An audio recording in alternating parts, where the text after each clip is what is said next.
Everyone, welcome back to Sunday Live Show, and thank you so much guys for tuning in. I'm here to update you of what's going to happen on homecoming from the 16th to the 19th of March 2026 on Monday.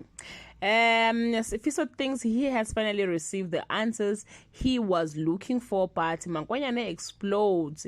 Shwabi is not done with Ngaraje yet, while Phindile discovers Pamandla is dating on Tuesday. Makwanyane accuses Fiso of using the ancestors as an excuse to drag Zethu back into their marriage. Shwabi's goons takes a stake out in Ngaraje, while the boys encourage Pamandla to sleep with his girl on Wednesday.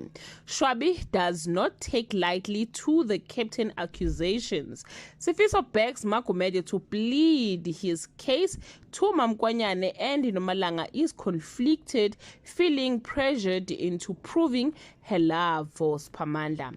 Well guys, that's all I have for today. You can leave your comment below and share your opinion. Bye.